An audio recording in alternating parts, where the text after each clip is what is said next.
Some families will never be the same after the July 4th flood, and 100 people are still missing. And that adds another layer of grief upon those who are already grappling with loss. It can easily bring overwhelming sadness and even anger to the surface. So we asked Reverend Bryant Phelps, the lead pastor at Hamilton United Methodist Church, to share how to balance grief and faith. Hello, Reverend Phelps. I appreciate this. Thanks for having me. This loss, the loss associated with this particular tragedy is unimaginable. And the fact that it also involved so many children in the death toll, this event must be even more agonizing for people of faith because it's perplexing. We question why this happened and why didn't God somehow intervene? And we were talking among some colleagues, and we were sharing the fact that many of us feel angry at God.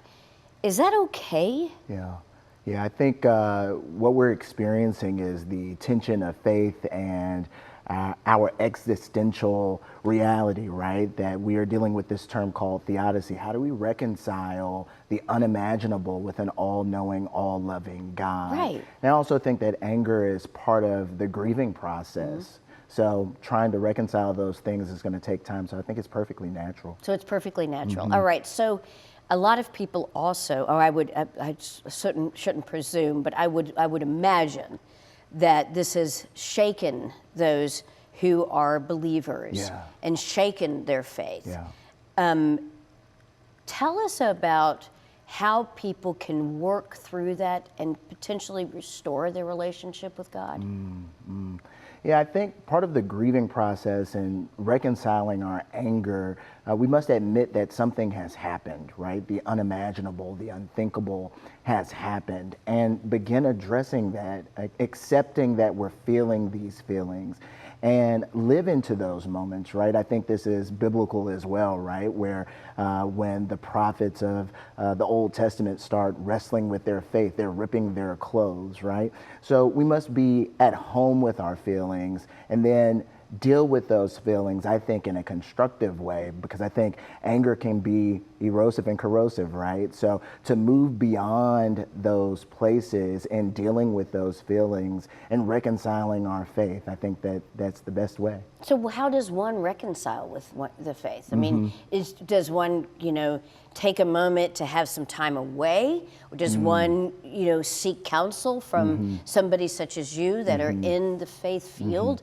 How does one begin that process of overall healing, but also healing their faith principles and where they go forward? It can be shattering. Yeah, I think number one, accepting that we feel these feelings, right? Number two, writing these things down and seeking counsel, having the conversations. I think that's what faith is all about, right? Having these hard conversations, not just within ourselves and not just with others, but even with God, right? That God can handle some of the most trying and difficult questions we may have of God. You bring up a really good point, because faith is all about a relationship with God, but also faith is about fellowship. So being willing to kind of immerse yourself with people who are in that fellowship of faith can be really, really healing. All right, so there are also, we never know what to say. Those of us who have not been directly impacted by this, or or you encounter somebody who's experienced tragedy in their own world. A lot of people who are very well intentioned will say things such as, well, this was part of God's plan. You need to just rest in that He's got a larger purpose. I don't particularly find that healing or helpful, but I'm curious, what are your thoughts on that? And then what alternatives would you suggest when you're encountering somebody who's suffered a tremendous loss? To be quiet, to sit there, to be present. Sometimes the best thing we can offer our neighbors is the gift of presence, right? To sit there, to embrace, to feel the feels, right? And to just be. We don't always have all the answers, and that's okay. We don't have to go and search for them. We can be present and in the moment with our neighbors. I think the notion of tears is interesting because tears are universal. And sitting and maybe even crying with that individual, that's part of the human condition, part of the human reaction. and we can express our vulnerability to this. So this feels like, you know, right now maybe just the time to cry and to be present. I think that's very helpful. Certainly. I appreciate so much you being here. I appreciate being here. here. And I know that people have been blessed by your presence Certainly. today.